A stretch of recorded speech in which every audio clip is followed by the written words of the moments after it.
Dobar večer, dobrodošli u novu temu konobe. Za ovaj put mi je nekako došao plan i ideja malo da prokomentiramo nekretnine u Opatiji, cijene nekretnina i izgradivost u Opatiji, da li je to preizgrađeno ili nije.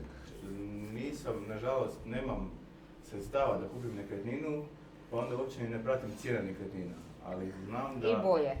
Boje, tako.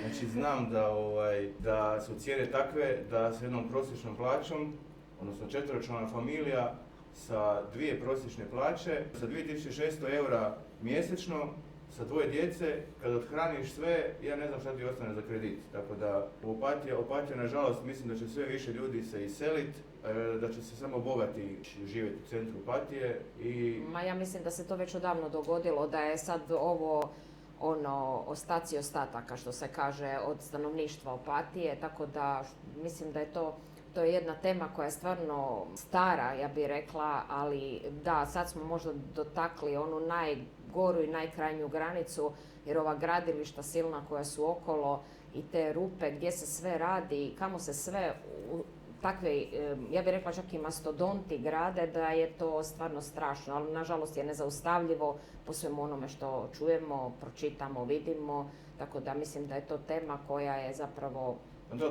nema sretnu budućnost. Prva stvar je što se ne priuštive nekretnine, a druga stvar je ovo što je rekao, ne samo cijene, nego i preizgrađenost. Pa tu bi ja sad malo oko te preizgrađenosti. Znači, sad prolaziš po novoj cesti, po Opatiji kamo god, znači nema više zelenog šumarka od 200 kvadrata, da nije već nešto tamo iskopano, razrovano, da se nešto ne planira, da nisu već neki iskopi. Prije ste vi isto spomenuli da bogati kupuju nekretnine u Opatiji. Da, kupuju ih, ali jedan mali, sitan posto uopće živi u njima. Da li je to njima, da li je to njima za vikendicu, da li je to njima za investiciju, da li je to njima za neke treći paravan. Možda za očuvanje vrijednosti, ne? Neko špara u novcu, neko u zlatu, neko u nekretninama. A neko u sve te tri stvari, što je pravilo. Kako treba štediti. To za nas bližnjike. Znači, niko neka ne stavlja sva jaja u istu košaru, nego kupite koju nekretninu, malo meteva zlatu, malo vakešu. To je pouka. Ja tako ga pozdravljam. Neka mi se javi. I pozivamo ga u konobu. Ma ne, to ću samo devastirati. Samo nek mi se javi na broj telefona. Dobijam vritnjak, zapucamo i ti čao tu je. I tako, da se vratimo nazad. I onda, po meni, taj zeleniš opatijski, to je već postalo, kužiš, rijetkost i kritično. Samo se čeka prvi, da ćemo neko amenovat od političara opatijskih, nekoga koji kaže, ma naš ča. Pa če ne bi ja tu mogla jedno 200-300 kvadrati va parke malo uzeti, pa ne ti se to vidjeti. Nasred otonde. Ma ne, od parka, gornjega parka, pa tu mi samo jednako ščiti malo tu zedino 200 kvadrati, pa samo, to će biti prvi. I onda kad... Koša susedu, ukradeš 10 kvadrati, ovo tako će biti... Mislim da se sada malo, ipak je bila jedna lavina nezadovoljstva zbog te preizgrađenosti i mislim da se sad malo donekle stalo na kraj za nekakva buduća vremena i mislim da će se ići puno opreznije. Čovjek koji je umro prije 20 godina, kad staviš na more ispred Opatije, kad bi pogledao taj grad, bi rekao, to nije više Opatijata. Nije to samo slučaj tu kod nas, nažalost je to i na Francuskoj rivijeri, tako i u mnogim drugim državama. Ok, Marina, ja sam zapućen, ja to gledam samo naše. Ali da se to nešto gradi u nekom našem domaćem, nekom mediteranskom, nekom lijepom stilu, to je najjeftinija i najbrža građa. 4 plap, stavimo, u 3 mjeseca je kutija gotova. Brzo. Kvadrat 8000 euri i kit je kineti. I manje prokišnjavaju ove zgrade za Austrougarske prije 300 godina. To se neće srušiti nikada, Sandi. Ne se zrušiti, da. Ovo će izgrade sad ovo novo, to je... Sandi, gledaj, ja samo gledaj ovo, znači neke stranice ili ti neki interneti, portali, kad se slika Opatija, to se slikaju stare austrougarske vile, to se slika Hotel Kvarner, Imperial. U krupnom kadru. Lijepo. U krupnom kadru, jer ćemo ovdje širi kadar gotovo. Ma ne, i to. Pa zašto ne slikaju malo Opatiju ispred tih novih zgrada? Ajde, da.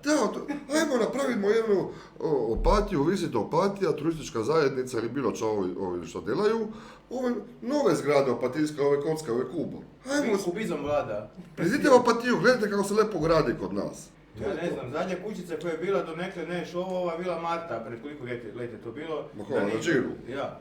Ma ne. Ovo je najljepša je tu vila Guinde ili Guinde, kako se zove, u Rakovčevoj ova s desne strane, stara jedno 20 let. To je prava kutija napravljena za Opatiju.